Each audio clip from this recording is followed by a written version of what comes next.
महात्मा ये बताना चाहते हैं कि आप जितनी भी मर्यादा को पालन करें अपने पूर्वजों की, बुजुर्गों की, उतनी कीमत आपकी बनी रहेगी। और आप जितना भूलते जाएंगे बुजुर्गों को, उतनी कीमत आपकी कम होती चली जाएगी।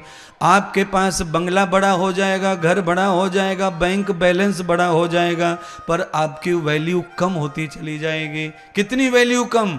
इतनी वैल्यू कम होगी कि 14 साल की बेटी कुत्ते की बराबर नहीं पूछेगी अपने को। बोलो, पूरा माल हमारा खा रही है, मोबाइल में बैलेंस डलवा रही है, मोटरसाइकिल स्कूटी में पेट्रोल डलवा रहा है, 16 साल का बेटा, पर पूछता बिल्कुल नहीं है।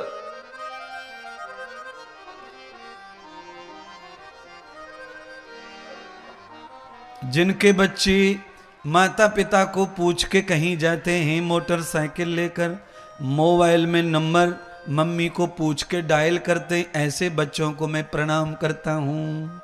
ये बच्चे रोटी दे सकते हैं माता पिता को आगे चल के कुछ दिन। है एक सोफा पे बेटा और पप्पा दोनों बैठे, सोफा एक और 2 आइटम है, पप्पा और बेटा।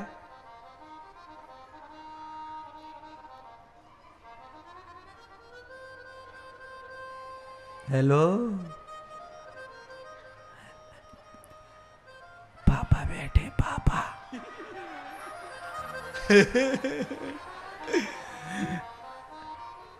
पापा यहाँ पे, शाम को करूंगा। मुश्किल यह है कि मिस कॉल को भी सजा है। ये हाल है हमारा। अच्छा, पापा भी कोई कम नहीं है। हेलो पापा, बोल रही है गुड्डी, और पापा अच्छा ठीक है मैं गुड्डू परसों आऊंगा, परसों। बताओ, बोलो, फोन में कौन है? गुड्डी। हाँ, और पापा क्या कह रहा है? समझ गए? ठीक है गुड्डा, परसों आ जाऊंगा मैं, और चौराहे पे मिलियो, वहां से फिर अपन जो है वहां वो प्लॉट पे चलेंगे और वहीं पे बुला लेंगे दलाल है, वहीं पे नाप तो ले जाएंगे। ये हाल है महाराज।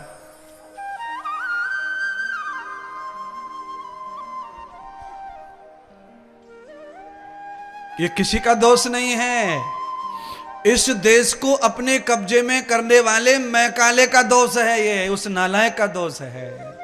वो मैकाले आया था इस देश में इसको छिनाने, इस देश पे शासन करने, सोने की चिड़िया को लूटने, पर लूट नहीं पाया, हार के थक के चला गया यहां से। है कब आया था मैकाले? सिकंदर के बाद आया था। सिकंदर ने तो लूटपाट की, मैकाले उसका भी ज्यादा लालची था। मैकाले जो है लूटपाट नहीं, मैकाले पूरे को कब्जे में शासन करना चाहता था। मैकाले ने यहां क्या देखा? मैकाले ने देखा कि यहां एक पुरुष बिना औरत के 100 साल जी सकता है, इसको लेडीज की जरूरत ही नहीं है, और लेडीज बिना पुरुष के रह लेती है। यहां तो नंगे उघाड़े लोग घूमते हैं, किसी को कोई आकर्षण नहीं है। ऐसे देश पर कभी शासन दूसरे देश का राजा कर सकता नहीं है। जहां की महिला इतनी तपस्वी, जहां का पुरुष इतना तपस्वी कि महिला और पुरुषों में आपस में एक दूसरे के प्रति आकर्षण खत्म। फिर मैकाले ने निश्चय किया कि चाहे जो हो जाए, मैं मर जाऊं तो मर जाऊं, पर मुझे हिंदुस्तान को बर्बाद करना है। ये रोटी मेरी नहीं तो मैं किसी को खाने नहीं दूंगा। तो मैकाले ने उस समय अपने देश में जाकर भारत के बड़े बड़े विद्वान, पढ़े लिखे आचार्यों को खरीद लिया उसने, और खरीद करके जो किताब छापते थे, जो किताब लिखते, उनको खरीद लिया, और उन सारी किताबों के अंदर अपनी गपाष्ट भर दी, अपना चरित्र भर दिया, अपनी गंदगी, अपनी फिलॉसफी, अपना मैटर भर दिया, और उस मैटर को अपने देश में भेज दिया पढ़ाने के लिए। आज हम जहां भी जो भी पढ़ते हैं बड़े स्कूलों में, वो मैकाले की पद्धति है। और उसने कहा कि स्कूल में चरित्र अगर रहा तो आदमी की उन्नति नहीं होगी, विकास नहीं होगा। और स्कूल में अगर चरित्र खत्म हो जाएगा तो विकास हो जाएगा।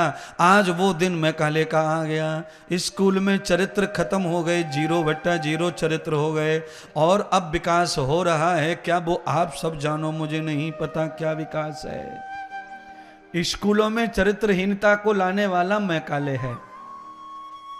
मैकाले की पद्धति से जो शिक्षा पद्धति देश की है, हमारे देश में जो पढ़ाई आ गई है, इस पढ़ाई में सब कुछ खत्म करने वाला खेल, सब मैटने वाला खेल है। सबसे पहले तो पढ़ाई का लेवल खत्म हो गया, पढ़ाई का स्टैंडर्ड मिट गया। पढ़ाई का कोई ऐसी चीज नहीं जैसे पढ़े हम, कहां से शुरू कहां खत्म यही नहीं पता।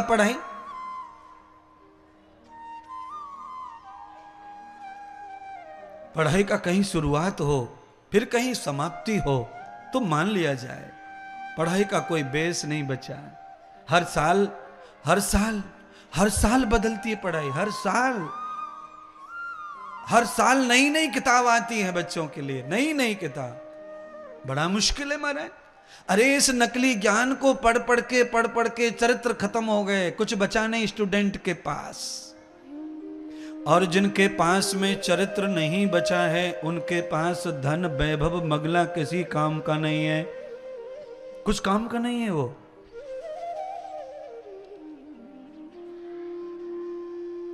चरित्र की सुंदरता चाहिए। शिक्षा का मतलब यही है। आज मैं ये जो कथा सुना रहा हूं, ये क्या है? ये हमारे ऋषियों की पद्धति की पढ़ाई है, बस इतना ही फर्क है। ये भी पढ़ाई है और वो भी पढ़ाई है जो स्कूल में पढ़ाई जाती है। मैंने भी पढ़ाई पढ़ी है, क्लास 22 पढ़ी है, पर मैंने जो पढ़ी है उसका लेवल है, उसकी जमीन है, उसका आकाश है। अभी जो बच्चे पढ़ते हैं उसकी जमीन और आकाश नहीं है, बीच बीच का है बस।